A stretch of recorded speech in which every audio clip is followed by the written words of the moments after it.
Hi, and welcome to another presentation from your business tutor, learning your way, anytime, anywhere. Great leadership is one, if not the most important defining characteristic of great businesses. This is because great leaders are visionaries, people who are willing to take risks, to step out from the crowd and move their business forwards in innovative ways. But more than that, great leaders inspire others to be part of that dream, to achieve more, to reach further than they ever thought possible. In short, great leadership inspires an organisation to achieve greatness, and that is why in this presentation we will look at the styles of leadership used in businesses. So what are we going to find out in this presentation?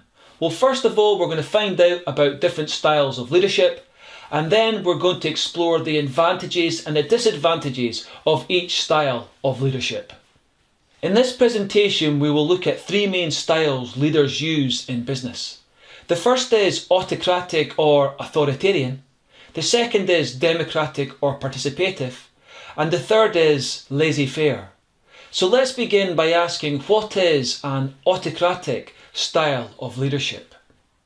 An autocratic style of leadership describes a situation where the leader has absolute control and makes all the decisions that affect a business. The leader does not consult with their staff and instead just tells them what to do and when. Such leaders, in fact, expect their staff to follow orders without question. Given such a style of leadership is very strict and very controlling of staff, you may very well wonder what are the advantages of an autocratic style of leadership. One of the big advantages of this style is that given only one person is making the decision, it means decision making is quick. This can be a big positive because if a business can make decisions quickly, it can adapt to changes in the market faster than its competitors. A second advantage, which also links to the first, is that an experienced leader is making the decisions. This is beneficial because this should result in high quality decision making, which when coupled with fast decision making, should allow a business to get ahead of its competitors. A final advantage of an autocratic style is that some staff like to be told what to do. They don't really want responsibility and are happy to follow orders. In fact, if the leader is inspiring with a clear vision, staff may actually become very motivated by such a style, especially if they feel what they are doing is making a real difference to the business. Now we've covered the advantages, let's turn to look at the disadvantages of an autocratic style of leadership. One of the major issues with an autocratic style is that staff are treated as robots who are just told what to do. For many staff, this is very demotivating as they feel they have no opportunity to be involved in decision making and influencing how the business develops. In fact, this problem is compounded as by not involving staff in decision making, a business misses out on all the ideas and suggestions staff may have. This means that the quality of decision making may be worse because good ideas aren't considered because staff are not consulted. A third issue with this style is that decision making is totally reliant upon the leader. This may be fine when the leader is available, but crumbles if the leader is unavailable. This problem is compounded further as this style of leadership does not develop staff, meaning if the leader were unavailable or were to leave, there would be no one within the organisation with the ability to step up and take over. Let's now move on to our second style of leadership and find out what democratic leadership is. When a democratic style of leadership is used, the leader consults with and involves staff in decision making. The leader is still in charge and still makes the decisions, but only after they have listened to the ideas and suggestions of their staff. As you might imagine, during a team meeting, a democratic leader will attempt to guide and facilitate discussion so that an issue is fully explored and a decision is made that everyone feels they have contributed to and can accept. Okay, let's move on and look at the advantages of a democratic style of leadership.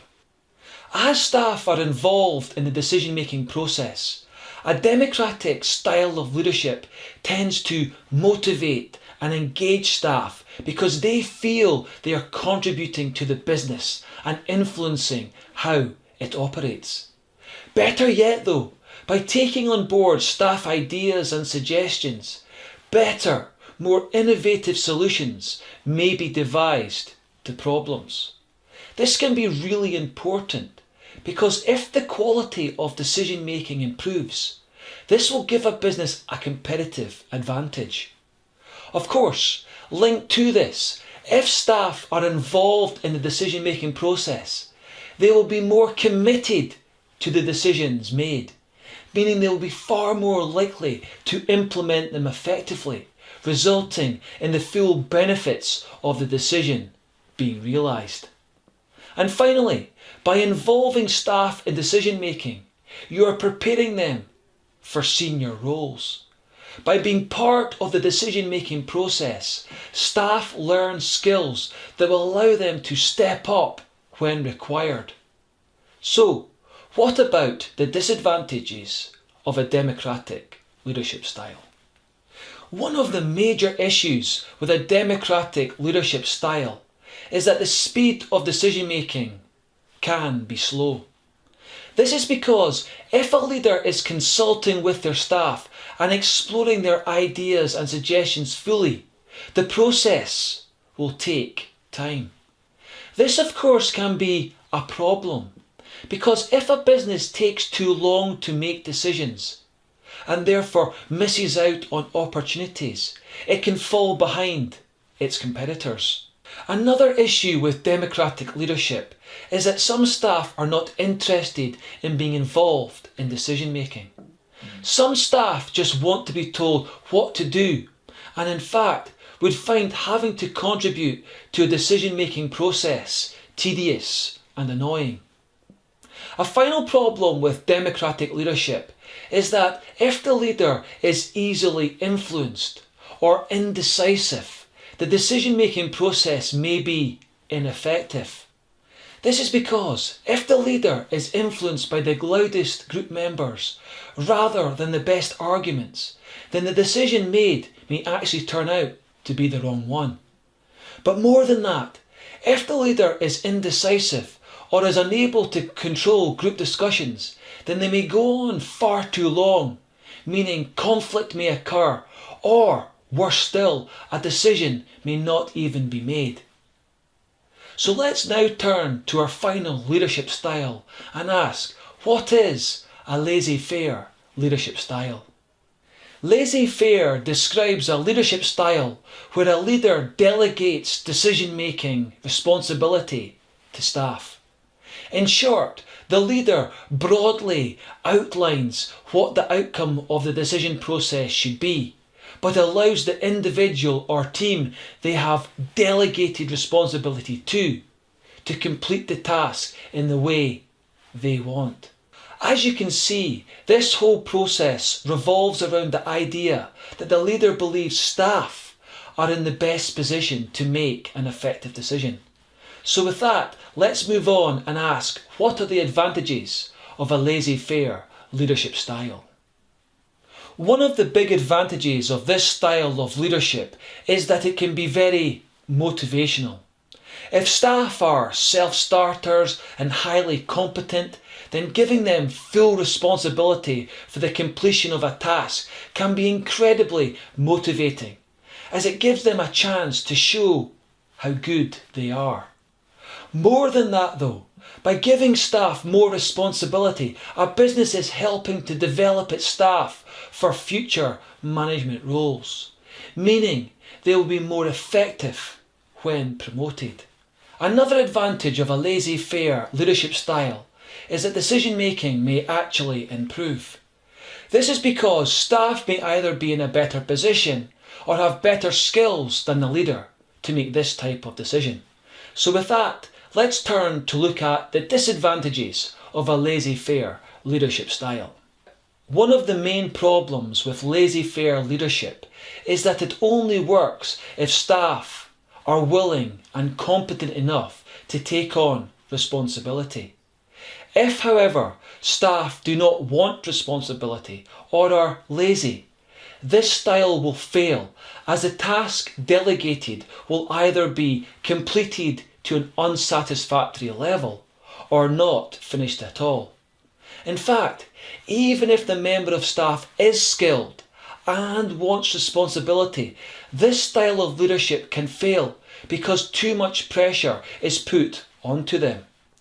The responsibility of the task becomes too much, and without proper support and supervision, they crumble under the pressure. This is a terrible outcome, as not only is the task not completed, but a good member of staff becomes overwhelmed and may decide to leave the business.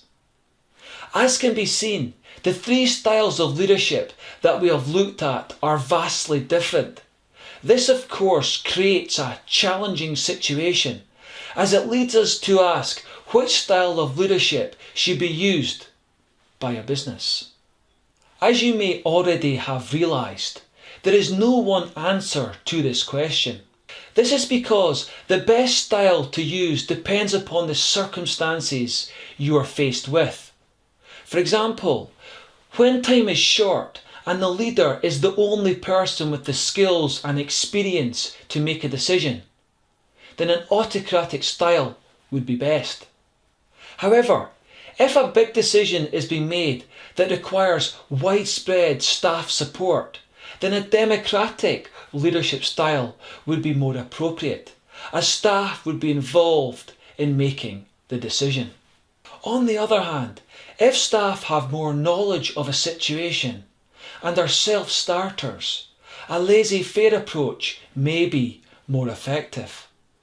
What this shows, and this is an important point, is that a leader cannot just rely on one style and expect to be successful. A leader must adapt the style they use dependent upon the circumstances that confront them. Okay, so what did we learn in this presentation? Well, first of all, we found out about the different styles of leadership, and then we went on to explore the advantages and disadvantages of each style of leadership. Effective leadership is essential if a business is to be successful. However, as has been shown, leadership is not as simple as having a single approach that is used in every circumstance. In fact, good leaders are adaptable and change how they approach situations dependent upon the circumstances that confront them. This, of course, can be really challenging for a leader, as it is very easy to fall into the trap of using the same style every time.